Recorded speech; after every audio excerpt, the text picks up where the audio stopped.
ಒಟ್ಟಿಯೂರ್ಗೆ ಹೋಗೋಣ ಅಂತ ರೆಡಿ ಆದ್ನ. ಹೋಗೋ ದಾರಿಯಲ್ಲಿ ಫುಲ್ಲು ಮಳೆ ಅಂದರೆ ಮಳೆ ಗೈಸ್. ಎಲ್ಲರಿಗೂ ನಮಸ್ಕಾರ, ಇವತ್ತಿನ ಬ್ಲಾಗ್ಗೆ ಸ್ವಾಗತ. ಬೆಳಗಿನ ಎದೆಯಾಗೆ ಫ್ರೆಶ್ ಅಪ್ ಆಗಿ ಹಾಗೆ ಫಸ್ಟು ಹೋಗಿದ್ದೆ ನಾಷ್ಟ ಕಡೆ. ನಾಷ್ಟ ಮಾಡಿಕೊಂಡು ಇಡ್ಲಿ ಮತ್ತು ಸಾಂಬಾರು ತಿಂದ್ಕೊಂಡು ಆಮೇಲೆ ಹೊಟ್ಟೆ ನೋವು ಅಂತ ಹೋಗಿ ಹಾಸ್ಪಿಟ್ಲ್ ಹತ್ರ ತೋರಿಸ್ಕೊಂಡು ಕ್ಲಿನಿಕಲ್ಲಿ ಇದು ಡಿಪ್ಸ್ ಹಾಕಿದ್ರು. ಡಿಪ್ಸ್ ಹಾಕ್ಕೊಂಡು ಹಾಗೆಲ್ಲ ಮಾತ್ರೆ ಎಲ್ಲ ತೊಗೊಂಡ್ಬಂದು ಸ್ಲಿಪ್ಪೆಲ್ಲ ಕೊಟ್ಟರು. ಸ್ಲಿಪ್ಪೆಲ್ಲ ತೊಗೊಂಡ್ಬಂದು ಇಷ್ಟು ರೆಡಿ ಆಗಿಬಿಟ್ಟು ಆಮೇಲೆ ಫಸ್ಟ್ ಹೋಗಿದ್ದೆ ಹೆಬ್ಬಾಳ ಹತ್ರ ಟಾಪ್ ಹಾಕ್ಸ್ಕೊಂಡು ಫುಲ್ಲು ಟೈಮ್ ಆಗೋಗಿತ್ತು. ಅಲ್ಲೋಗಿ ಕಾಯ್ತೀನಿ, ಬಸ್ಸೇ ಬಂದಿಲ್ಲ ಗುರು. ಅಲ್ಲಿ ಹೋಗಿ 5 ನಿಮಿಷ ಕಾಯ್ದುಬಿಟ್ಟು ಆಮೇಲೆ ಬಸ್ ಬಂತು. ಬಸ್ ಬಂದಿದ ತಕ್ಷಣ ಫಸ್ಟ್ ಎಕ್ಬಿಟ್ಟೆ. ಫಸ್ಟ್ ಹೋಗಿದ್ದೆ. ನಾವು ಇವ್ರ ಕಡೆಯಿಂದ ಪ್ಯಾಕೇಜ್ ಕಡೆಯಿಂದ ಹೋಗ್ತಾ ಇರೋದು, ಅದಕ್ಕೋಸ್ಕರ ಇದನ್ನು ವಿಡಿಯೋ ಮಾಡಿಕೊಂಡೆ. ಕಸ್ಟಮರ್ ರಿವ್ಯೂ ಎಲ್ಲ ವಿಡಿಯೋ ಮಾಡಿಕೊಂಡು ಆಮೇಲೆ ರಾಮನಗರ ಹತ್ರ ಊಟಕ್ಕೆ ಹಾಕಿದ್ರು.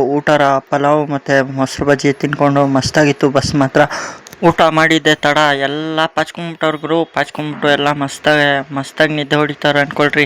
ಆಮೇಲೆ ಮೈಸೂರು ದಾಟಿದ್ವಿ. ಮೈಸೂರು ದಾಟಿ ಇಟಿಯೂರ್ ಹತ್ರ ಬರ್ತಾಯಿದ್ರಿ. ಇಟಿಯೂರ್ ಫುಲ್ಲು ಘಾಟ್ ಜಾಮಲ್ಲಿ ಸಿಗಾಕೊಂಡು ಮಸ್ತಾಗಿ ಅಲ್ಲೊಂದು 2 ಅವರ್ ರೆಸ್ಟ್ ಮಾಡಿಕೊಂಡು ಆಮೇಲೆ ರೆಸಾರ್ಟ್ ಹತ್ರ ಬಂದು ಕ್ಲೀನಾಗಿ ಫ್ರೆಶ್ ಅಪ್ ಎಲ್ಲ ಆಗಿಬಿಟ್ಟು ಕ್ಲೀನಾಗಿ ದೇವಸ್ಥಾನಕ್ಕೆ ಹೋದ್ರಿ. ಅಷ್ಟೇ ಇವತ್ತಿನ ವ್ಲಾಗು. ಮತ್ತೆ ನಾಳೆ ಸಿಗೋಣ.